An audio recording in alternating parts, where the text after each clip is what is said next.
Bismillahirrahmanirrahim. Assalamualaikum warahmatullahi wabarakatuh.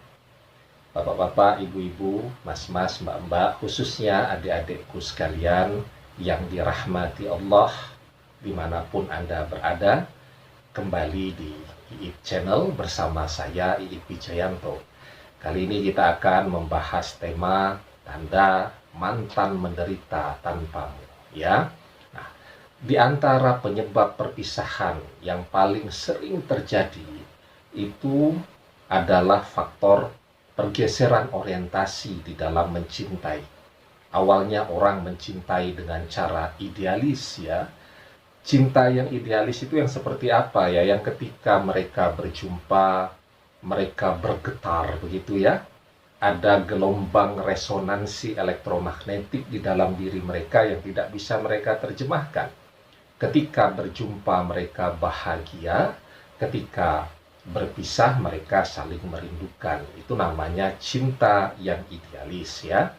Tetapi ada juga kan cinta yang lahir karena faktor materialis, ya. Nah, jadi dengan cinta yang idealis ini dalam perjalanannya dia merasa tidak menemukan juga apa yang dia cari. Mungkin karena faktor pergaulan, mungkin karena faktor didikan dari keluarga. Jadi misal keluarganya mendidik anak-anaknya itu, pokoknya nyari suami harus yang orang kaya, biar hidupmu enak. Dia punya cinta idealis, tetapi pada sisi yang lain, orang tuanya, ibunya misal terus menanamkan itu, ya. Ketika ada laki-laki yang baik, yang mengajak menikah misal begitu, selalu pertanyaannya sudah nyiapkan rumah atau belum, ya, sudah nyiapkan tabungan berapa ratus juta, ya. Seperti orang tuanya juga tidak mau menyadari masa lalunya. Misal ketika mereka dulu memulai pernikahan juga segala sesuatunya dari nol, ya, mungkin ngekos di garasi rumah orang, ya, belum punya lemari nyimpan baju di dalam kardus dan seterusnya. Tetapi begitu ke anak-anak mereka memahami anak ini sebagai aset, ya. Kalau mereka mau hidup enak, maka salah satu kuncinya adalah anak tadi harus menikah dengan orang yang kaya, ya. Nah, ini pemahaman yang harus diluruskan. Sehingga anak tadi terpaksa bergeser dari orientasi cinta yang idealis, ya, cinta yang membahagiakan dia, kepada cinta untuk tujuan membahagiakan orang tuanya. Sehingga yang bersangkutan akhirnya memilih misal menikah dengan orang kaya walaupun dia tidak mencintai, ya. Nah, apa iya cinta itu bisa dipelajari seiring dengan perjalanan kenikmatan materi yang didapatkan? Jawabannya tidak. Kenapa demikian? Karena cinta itu sesuatu yang murni, yang Allah ciptakan dan ilhamkan ke dalam hati manusia, ya. Manusia seiring kebersamaan bisa saling menyayangi, menghargai dan menghormati, tapi tidak mencintai, ya. Nah, cinta itu sesuatu yang muncul live in, ya, dan kemudian dia akan terus hadir.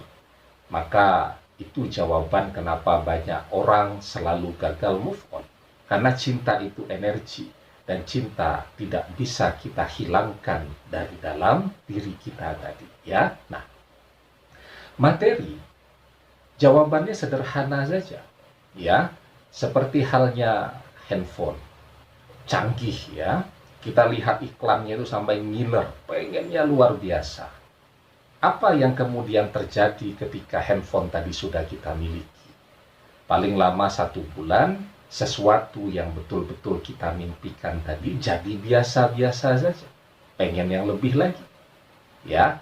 Begitulah materi. Materi itu dia bisa memuaskan pada satu aspek kehidupan manusia, tapi tidak pada aspek yang bernama cinta tadi. Ini jawaban kenapa banyak orang yang berkelimpahan materi, tapi juga tetap rajin selingkuh ke sana kemari. Ya. Nah, jadi ketika Anda punya mantan dan mungkin dia mengambil opsi pilihan untuk berpisah dengan Anda, misal menikah dengan orang kaya lah ya, biar orang tuanya bahagia. Apakah kemudian dia bahagia? Jawabannya tidak. Ya, dia bisa menampilkan foto-foto mungkin kelihatan tersenyum bahagia, pakai mobil yang keren dan seterusnya tadi. Tetapi orang yang hatinya menderita, ya, di balik senyumnya itu selalu bisa dilihat mana senyum yang tulus, mana senyum yang muncul karena faktor keterpaksaan, ya. Nah, selain itu ya, orang yang hidupnya tidak bahagia, dia menderita, itu bisa dilihat pada tanda bagaimana cara dia mengaktualisasikan ide-ide dan gagasannya. Ya, jadi kalau orang bahagia itu postingannya tidak perlu ada yang melo-melo lagi. Tapi ketika dia mendapatkan curahan materi yang luar biasa, postingan, status di WhatsApp dan seterusnya, selalu bersedih ya. Jadi orang menderita itu dia butuh jendela. Jendela untuk berbagi dengan orang lain ya, atau curhat diam-diam. Tujuannya apa? Ya tujuannya biar mengurangi tekanan pada dirinya. Salah satu yang bisa dilakukan ketika dia tidak bisa bicara kepada orang tuanya ya, ketika dia tidak bisa bicara kepada orang-orang terdekatnya, dia buat postingan tuh.